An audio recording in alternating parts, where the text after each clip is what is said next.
Now, even though season 7 is really great, I have heard that there are a couple of bad episodes, which I do feel sad about because in my opinion, when I was a kid, I thought these episodes were really great.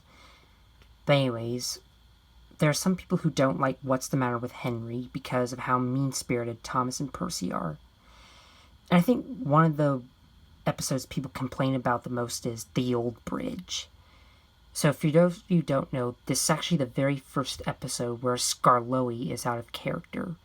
In the original series, Skarloey was this very old, narrow-gauge engine. He was not afraid to put himself in danger for the sake of his friends and his railway. He didn't give up when his spring came loose and he became crooked. His friend Rheneas didn't give up when he got cramps. And these two were just engines who pushed through and were not scared of anything. But for some reason, in season 7, in The Old Bridge, the episode starts with Skarloey almost falling off a bridge, and then Rheneas rescues him. And then Skarloey starts to get traumatized after being in a situation like that. He becomes scared of the old bridge, and he's worried that something might happen again. This leads to Sir Topham Hatt being upset and having Rheneas do Skarloey's work as well as his own, which is ridiculous in my opinion. Rheneas shouldn't do all the work for Skarloey. Skarloey should know better than not to be scared. I can see why most people don't like this episode. But I do like the fact that Skarloey pushes through and actually rescues Rheneas, and the whole situation is better, and now Skarloey's no longer afraid of bridges. But does Skarloey learn from that episode? No. In the hit era, Skarloey is nothing but a senseless, scared child. I don't know what Simon Spencer and Steve Asquith were thinking when they made seasons 9 through 12. It's just so sad seeing Skarloey being mercilessly flanderized for the sake of appealing to a younger audience and plot convenience. How can I forget that? But anyways, even though Skarloey was out of character in The Old Bridge, I still like the episode. There's nothing wrong with it. If you don't like the episode, I respect your opinion. If you hate What's the Matter with Henry, I also respect your opinion. Those were just two episodes that I did like. One of my favorite Thomas DVDs I own is Percy Saves the Day, as well as I did like the other season 7 videos and DVDs I've had as a kid. I don't have them now, but I just have Percy Saves the Day. And I also have like Thomas and the Jet Engine and New Friends for Thomas in VHS, which I love. Now, some of my other favorite episodes from those are like Trusty Rusty is one of my favorites. I love Edward's Brass Band, even though it feels kind of bland to me. As I said, I love James and the Queen of Sodor. I love all the Emily episodes. I love the Arthur episodes. I love Gordon and Spencer. I love Best Dressed Engine. I like all the Fergus episodes. And let me see what other episodes. I like Rheneas and the Roller Coaster, as I said. The two average/mediocre episodes, like The Old Bridge and What's the Matter with Henry. Let me see. I think those are probably the only episodes. I know that there's other episodes like The Freshman Ladies Stand, Toby's Windmill, The Grand Opening.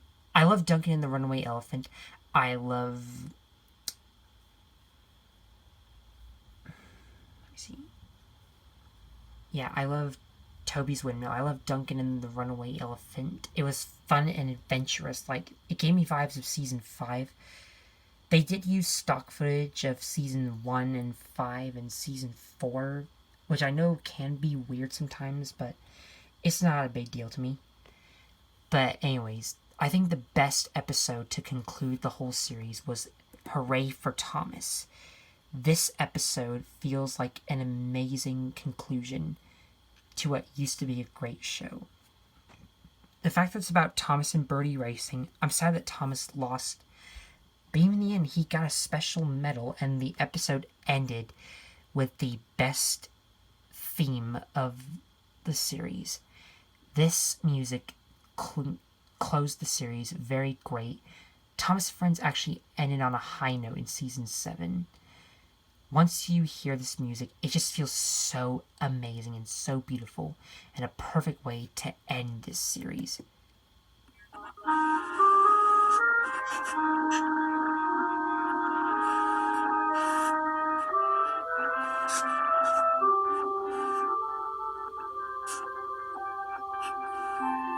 Just listen to that.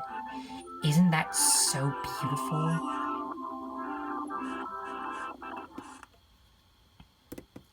And that, my friends, is season 7 of Thomas and Friends. What is my opinion on it? It is the best season, hands down, of the classic series. It feels like the most beautiful season anyone could make. It feels like the perfect ending to Thomas and Friends. If only the show ended after season 7. Or maybe if they made season 8, they should have had Andrew Brenner write it instead of Simon Spencer. Then maybe they wouldn't appeal this to a younger audience. Maybe the characters wouldn't have been atrociously flanderized. And maybe, just maybe, Mattel wouldn't have killed off this franchise in 2020. But even with that being the case, seasons 1 through 7 is still the best Thomas and Friends era in the entire existence of Thomas and Friends. The fact that Britt Allcroft took one of Audrey's beloved books and made it into a television series is still very amazing. The legacy of Thomas and Friends still holds up to me as a kid and even as an adult today. And I'm sure a lot of fans really do praise seasons 1 through 7 for being the golden era. If you love season 7, tell me in the comments below. If there are any certain other things you want me to review, like if you want me to review the other 6 seasons that came before this one, I will do that. And if you want me to review season 8 and have me tell you my thoughts on season 8 and why I think it's bad, then tell me in the comments below, because I might review season 8 soon and tell you why it's atrocious. I promise I'll review Misty Island Rescue soon and a few other Thomas movies like Magic Railroad and whatnot. But if you enjoyed this video, don't forget to subscribe and leave a like on this video. And until then, I hope you're ready for more Thomas and Friends content. And stay tuned for more on Tammy 2009. Bye!